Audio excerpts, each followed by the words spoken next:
as you fade away.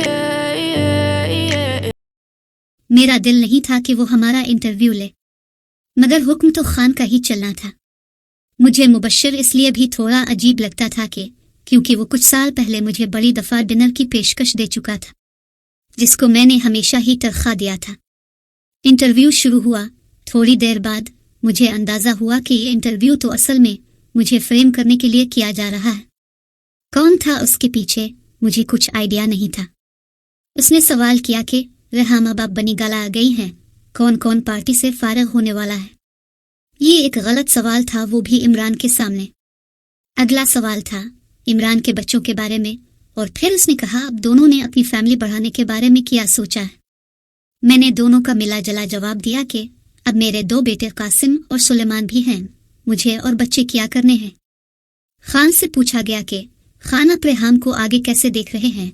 Khan ने बड़े एतमाद से कहा कि मैं 62 साल का हूँ, रेहाम 42 साल की है। हम दोनों ही मैच्योर हैं और इस दुनिया को जवाब दे नहीं। जो मुझसे प्यार करते हैं वो यूं ही करते रहेगी। बाकी दुनिया की ना मैं कल परवाह करता था, ना ही आगे करने वाला हूँ। अगला हमला मुझ पर हुआ। रेहाम को पता है अब पर कितना प्रेशर पड़ने वाला है इस शादी को लेकर।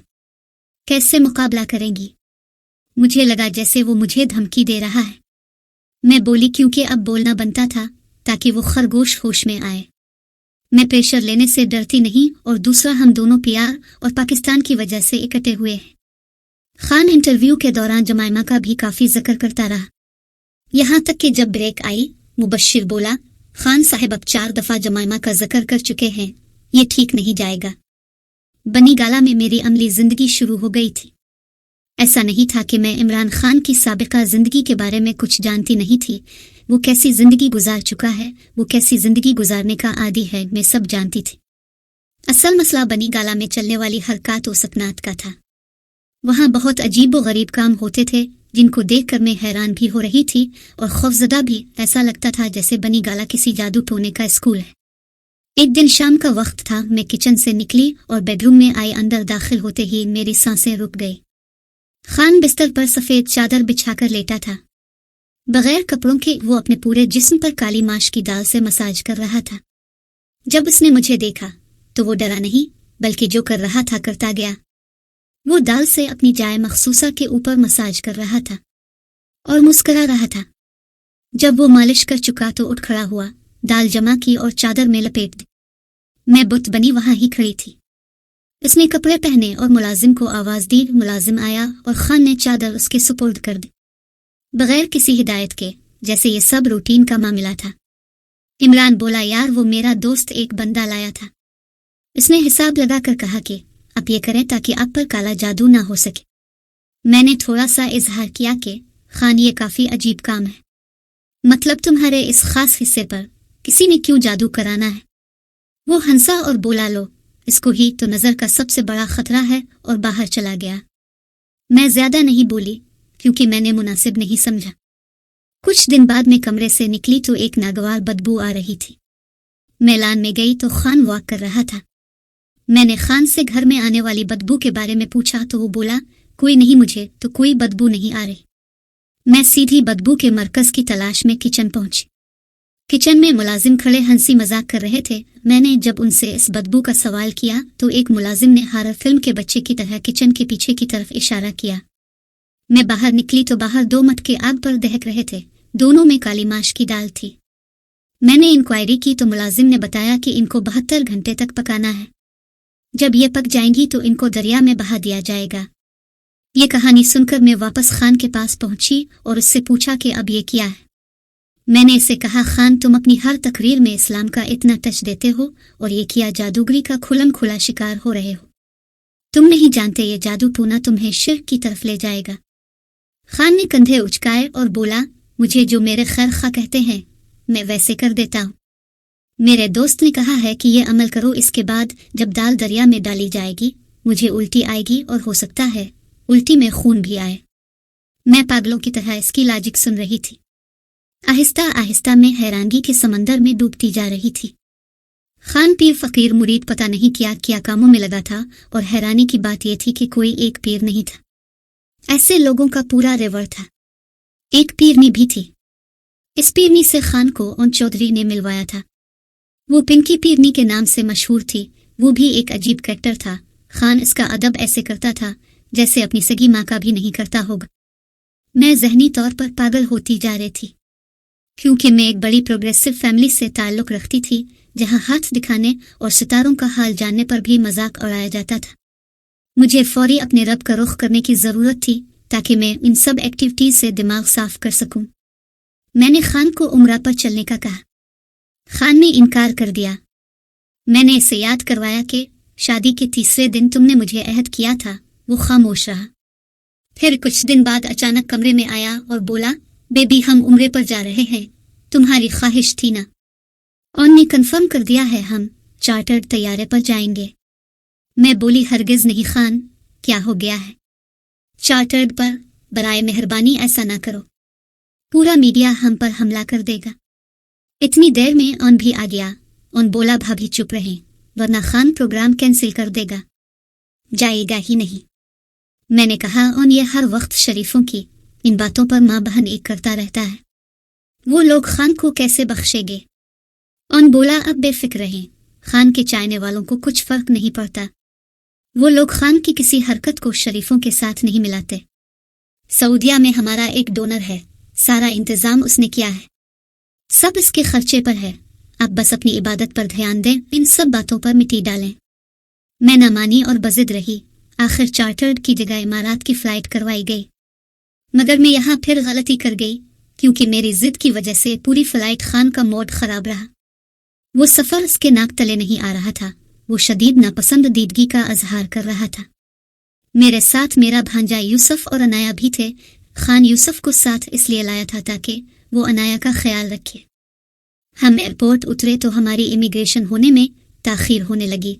खान और तब गया, बार बार मुझे गुस्से में देखता और झंझलाता। इसे गुस्सा आ रहा था कि इसे स्पेशल प्रोटोकॉल नहीं मिल रहा था। ऐसा लग रहा था जैसे वो इबादत नहीं किसी स्पेशल एजेंडे पर वहां आया था। मैं हैरत में डूबी इसकी हरकत और सकनात देख रही थी। याद रहे कि ये वो जगह है जहां हर खास व आम को अपनी सुध बुध नहीं रहती, और वो जनाब वहां प्रोटोकॉल को मिस कर रहे थे। डोनर था ज़ुल्करनैन अली खान और उसकी बीवी राबिया। वो हमें लेने आए हुए थे। वो हमें एक ज़बरदस्त होटल में ड्रॉप करके चले गए। मैंने कमरे की खिड़की खोली तो सामने समंदर था। मैं बच्चों की तरह मुड़ी और खान को कहा कि क्या तुम शाम को मुझे साहिल पर वॉक पर ले जाओगे? इस दफ़ा खान मुझे पागलों की तरह देखने लग गया। कुछ बुड़बुड़ाया, मगर कोई जवाब ना दिया। रात को हम नीचे उतरे। नीचे कुछ पठान खड़े थे। उन्होंने जब हम दोनों को देखा तो सब इकट्ठे हो गए। मैं उनके जवाब पश्तो में दे रही थी। फिर ये रश ज्यादा होने लगा।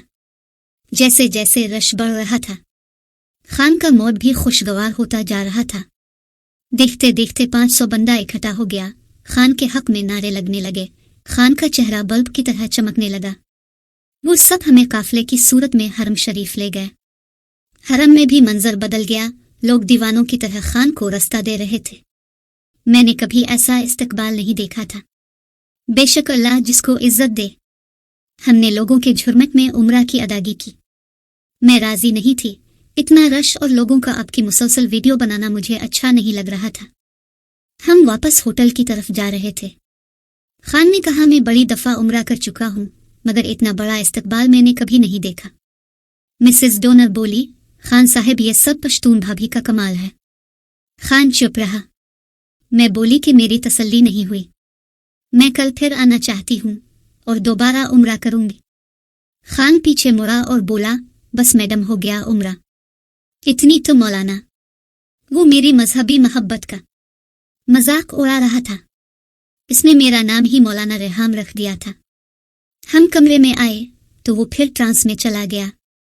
मैंने पूछा, अभी तो ठीक थे, अब क्या हो गया? बोला, मुझे सुलेमान याद आ रहा है। आखिरी दफा वो भी मेरे साथ था। बस मैं इन दोनों को भला नहीं पाता। मैं साथ ही माँ मोड में आ गई और उसको तसल्ली और रिलैक्स करने लग गई। मशरकी बीवियां शायद ऐसी ही होती हैं। क्या हुआ हो, क्या चल रहा हो, जहां शौहर गमगीन हुआ नहीं, फौरन इसकी दिलजोई में मसरूफ हो जाती है। वैसे भी मैंने महसूस किया जैसे ही सोशल मीडिया पर हमारी तस्वीरें लगती थी, खान का फोन मैसेजेस और गालियों से भर जाता। ये सब कुछ लंदन से आता था। इसका ससुराल और उसकी पुरानी मायशूका सब इसकी बैंड बजाती थी और वो बहुत दिल पर भी लेता था। अगले दिन हमारे लिए एक लंच रखा गया। शौकत खानम की फंड रेजिंग भी शामिल थी। बड़ा पुरतपाक इस्तकबाल हुआ।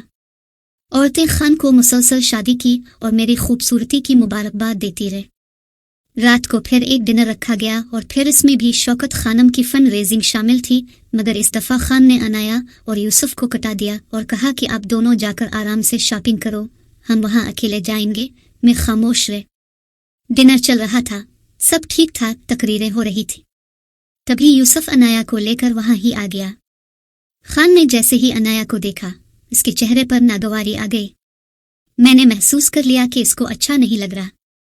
मैंने फौरन अनाया को लिया और इसे होटल के कमरे में ले आई और जायजा लेने लगी। बात कुछ समझ आ रही थी। मतलब खान जब अनाया के साथ अकेले में होता था निहायत शफीक होता है, मगर जैसे ही अनाया पब्लिक में आती है खान नाराज हो जाता है। ओके तो साफ हो गया। मतलब ऐसी जगह जहां हमारी तस्वीरें उतारी जाएं और वो तस्वीरें जब सोशल मीडिया पर लगे तो फौरी खान की रिपोर्ट लंदन जाती है और फिर खान के बच्चों को खान में और अनाया दिखाई जाती है और उन्हें खान के खिलाफ मुनहरिफ किया जाता है। मैं ताने बाने मिला रही थी, एक अच्छी बीवी की तरह खान के इस इशू का जायजा ले रही थी। अगले दिन हम मदीना पहुंचे। खान का स्पेशल VIP प्रोटोकॉल लग गया था। उनने इस दफा चार्टर्ड ही कराया था। प्रोटोकॉल अखीर था। रियाज अलजिना खोल दिया गया था।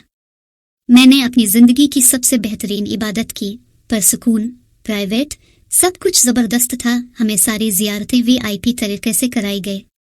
मैंने बहुत आजिज़ी से अल्लाह से हमारी आने वाली जिंदगी की दुआएं की।